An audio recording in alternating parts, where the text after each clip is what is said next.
When people think about the origins of economic thought, they usually jump straight to Adam Smith, Karl Marx, or perhaps Aristotle if their education reached that far.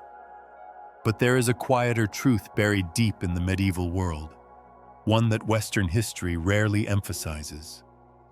Nearly 1,000 years ago, long before capitalism, central banks, or modern finance existed, a Muslim scholar issued a warning that still echoes through every financial crisis today. He argued that when money loses its moral compass, societies begin to decay from the inside. Judging by the world we inhabit now, he may have understood us far better than we assume. This is the realm of financial history, where money, power, and human behavior collide, and where nothing is ever as simple as it appears. To understand Al-Ghazali, one of the most influential thinkers of the Islamic Golden Age, you must picture a world that feels both distant and strangely familiar. The year is roughly 1100 CE. Europe remains fragmented and impoverished, still struggling to emerge from the aftermath of the early Middle Ages. Meanwhile, the Islamic world stretches from Al-Andalus in Spain through North Africa and into Persia. Its cities are wealthy, dense, and intellectually vibrant. Baghdad, Damascus, Cairo, these are centers of finance, scholarship, and trade.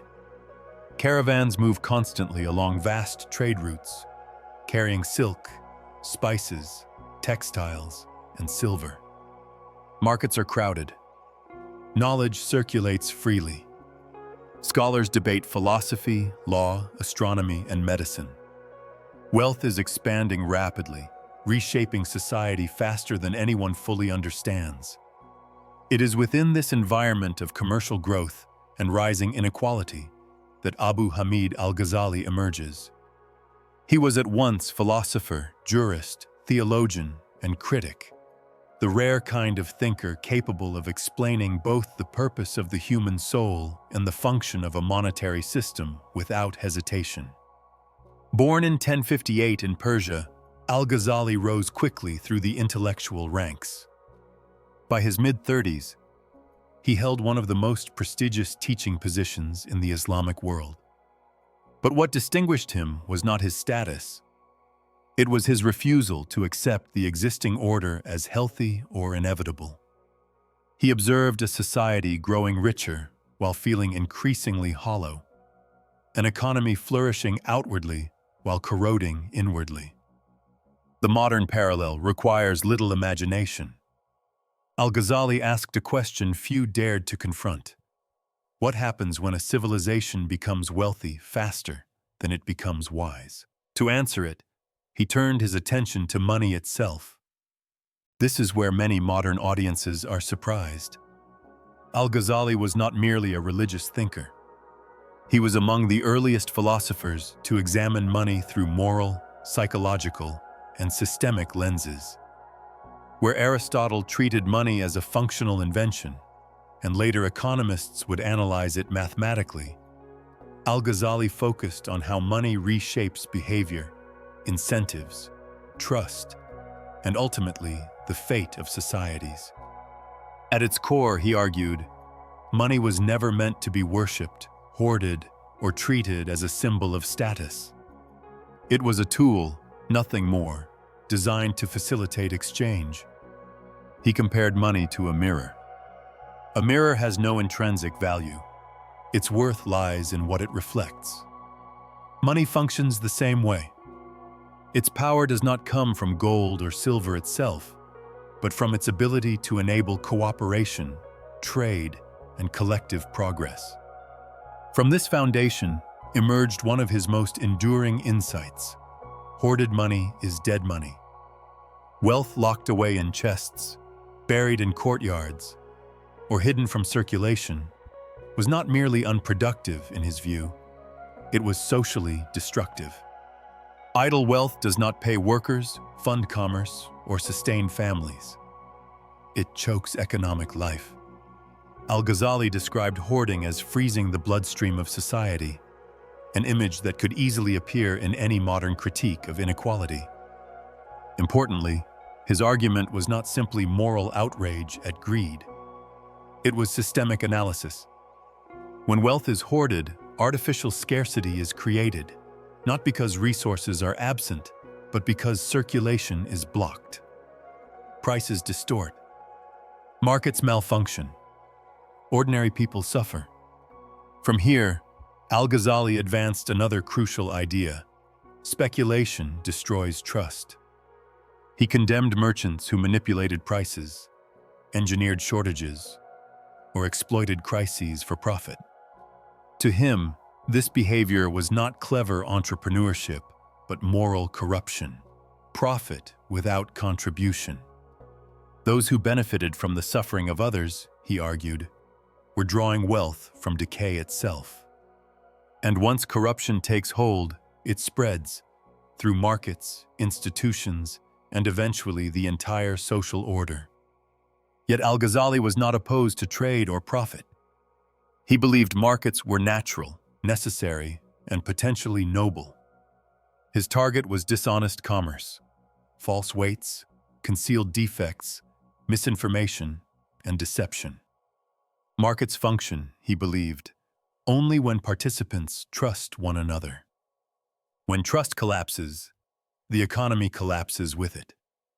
In this sense, he anticipated modern concepts like information asymmetry, transaction costs, and moral hazard, centuries before economists gave them names. He also placed immense value on labor. Work, in his view, carried dignity. Wealth earned through effort strengthened character, while wealth accumulated through manipulation weakened it. Societies thrive when people contribute. They decay when exploitation becomes normalized. Al-Ghazali extended this critique to the state itself. Medieval rulers often diluted gold and silver coinage to stretch their budgets, a form of hidden taxation through inflation. Al-Ghazali condemned this outright. To him, debasing currency was theft. It eroded trust, punished the poor, and destabilized markets from the top down. The state, he argued, had a role in protecting fair exchange, but not in manipulating money for short-term gain. Unjust rulers, he warned, destroy prosperity faster than any external enemy. These conclusions were not abstract theory. Al-Ghazali lived in a period of political fragmentation, fiscal pressure, and power struggles. As rulers tightened their grip, they raised taxes, seized assets, diluted currency, and borrowed recklessly. None of these tactics solved the underlying problem. Corruption at the top radiated downward. When rulers cheated, merchants felt justified in cheating customers. When institutions abandoned integrity, individuals followed suit. Trust collapsed layer by layer. His conclusion was stark. A society can survive poverty, but it cannot survive corruption.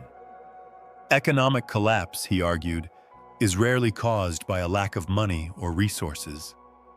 It is caused by the breakdown of trust, the invisible foundation supporting every transaction, contract, currency, and institution.